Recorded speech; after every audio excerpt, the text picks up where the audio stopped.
যে আমাদের গলাচিপা উপজেলা স্বাস্থ্য কমপ্লেক্স 50 শয্যা বিশিষ্ট একটি হাসপাতাল।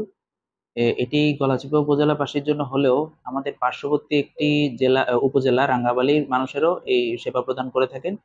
প্রায় গলাচিপা এবং রাঙ্গাবালি মিলে প্রায় 5 লক্ষর উপরে মানুষ এই হাসপাতালে এসে সেবা গ্রহণ করেন।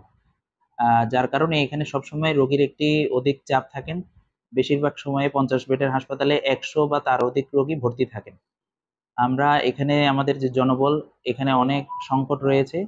তদুপরি আমাদের সকল কর্মকর্তা কর্মচারীগণ আন্তরিকভাবে তাদের চেষ্টা চালিয়ে যাচ্ছেন এই অঞ্চলে যারা রোগীরা আছেন তাদেরকে সর্বাত্মক সেবা প্রদান করার জন্য।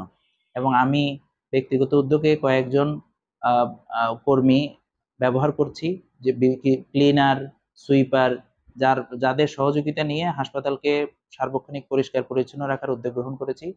এবং আমাদের হাসপাতালে আহ, সরকারি ওষুধ এখন পর্যাপ্ত সাপ্লাই রয়েছে।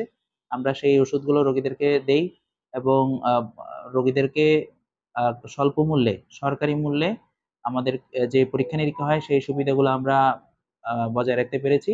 এখানে আমাদের বহির্বিভাগে প্রতিদিন প্রায় 400 থেকে 500 জন রোগী সেবা গ্রহণ করেন।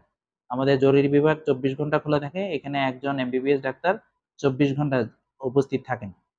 এভাবে আমরা চেষ্টা করছি আমাদের সীমিত সামর্থ্যের মধ্যে আমাদের এই গলাচিপা এবং রাঙাবালী এই উপজেলা দুইটির মানুষদের সেবা প্রদান করানোর জন্য।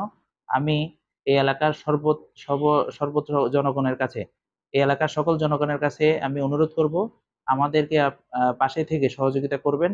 আমাদের কাজে আপনারা যেভাবে পারেন আমাদেরকে পরামর্শ দিয়ে, আমাদেরকে সহযোগিতা করে আমাদের সেবাকে এগিয়ে নিয়ে যাওয়ার জন্য। তাহলে আমরা এইখানে একটি দৃষ্টান্তমূলক একটি মডেল হাসপাতালের উপস্থাপন করতে পারবো।